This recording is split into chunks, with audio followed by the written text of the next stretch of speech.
Walkman, l'émission musique du GOP Radio.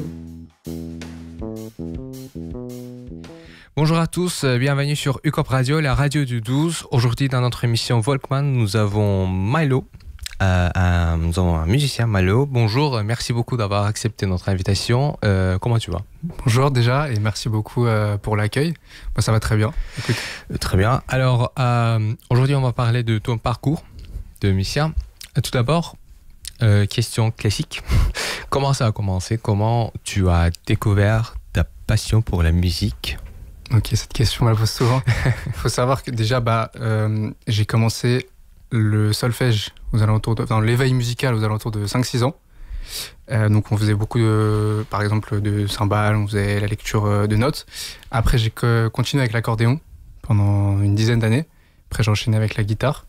Et c'est à peu près aux alentours de 15-16 ans que j'ai commencé l'écriture en faisant du rap. Alors, donc ça a commencé avec une formation en musique, c'est ça? Oui, exactement. Donc la décision de suivre une formation musicale, c'était ta propre décision ou c'est tes parents qui t'avaient encouragé à le faire? Au début, quand j'ai 4-6 ans, j'ai pas trop de conscience donc musicale. C'était l'idée des parents, donc c'est mes parents. Et après, j'ai continué. L'accordéon, au bout d'un moment, j'étais un peu lassé de cet instrument. Donc ils m'ont pas forcé à continuer et j'ai enchaîné avec la guitare. Et la guitare, tu l'as, disons, découvert comment? Comment tu as décidé de... Pourquoi la guitare? Mon père, déjà, il en faisait beaucoup. Ah, d'accord. Et c'est un instrument qui m'avait toujours fasciné. Donc j'ai passé le cap. J'ai fait un essai avec son prof. Et ça m'a plu. Alors, donc, maintenant, aujourd'hui, dans tes chansons, c'est essentiellement la guitare, de ce que j'ai compris. Ou est-ce que tu utilises d'autres instruments dans la production? Alors, pour l'instant, il faut savoir que les prods, j'ai jamais incorporé de la guitare dans mes prods que j'ai fait. Donc, j'ai tout le temps acheté les prods sur YouTube et sur Internet. Mais il y a un peu de guitare, mais c'est pas moi. D'accord. Voilà. T'as pas encore fait disons... Ta propre partie de guitare? Non, parce que j'ai fait quelques parties mais sur des prods, mais j'étais pas satisfait du résultat. Ah, d'accord. Donc, mais ça va améliorer. J'espère. Ça, oui. Alors, est-ce qu'on peut parler un peu des genres? Quel genre tu envisages de te lancer dans lequel genre principalement? Ou est-ce que tu penses qu'on peut utiliser un petit peu de tout? Parce qu'il y a des musiciens qui s'orientent vers un genre particulier. Il y a ceux qui utilisent plusieurs pop, rock dans une chanson. Lequel est plus confortable pour toi? Voilà, faut savoir que déjà je suis à l'émergence de ma carrière, donc j'ai pas trop de genre musical auquel je peux m'identifier. Bien sûr, c'est le rap. J'ai fait des sons un peu plus pop, mais je vais vraiment m'axer pour l'instant sur le rap et après voir si je peux élargir mon horizon. J'ai fait quelques sons un peu, je sais pas si on peut appeler ça de sad love un peu. C'est un peu triste, qui parle d'amour.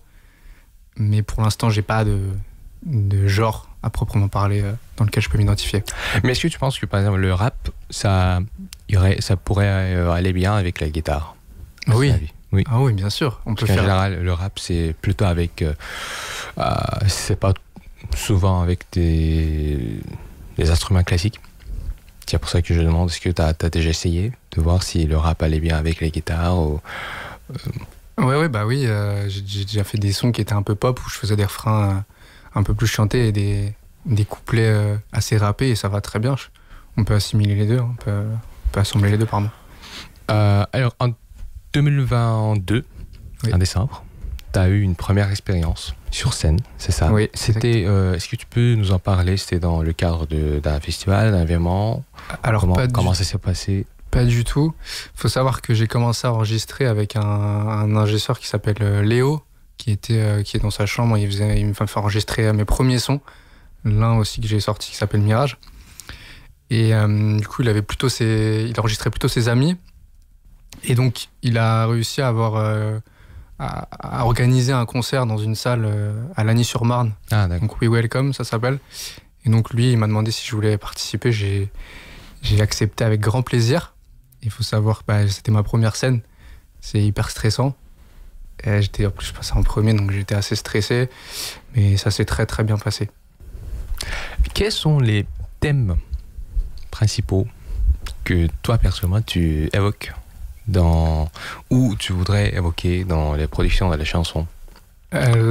Principalement l'amour, les peines de cœur, les remises en question, les introspections personnelles et l'évolution personnelle sur soi-même, entre guillemets, et les expériences un peu qui touchent, on va dire. Et ce choix de thème, je suppose que ça vient dans quelques cas, ou peut-être dans tout, des expériences personnelles. C'est ça. Des souvenirs, etc. Est-ce que tu trouves que tu fais recours à tes propres expériences quand tu penses au thème que tu vas choisir ou tu as choisi? Ah oui, clairement. J'écris sur ce que j'ai vécu. Je trouve que ça sort plus facilement et on écrit mieux, je trouve, que quand on a vraiment vécu quelque chose. Et je pense que l'auditeur, il le ressent quand on écrit vraiment ce qu'on ressent et ce qu'on a vécu. Alors, ces questions on pose souvent, mais dans le rap, je pense que ça serait plutôt d'abord les paroles et après la musique.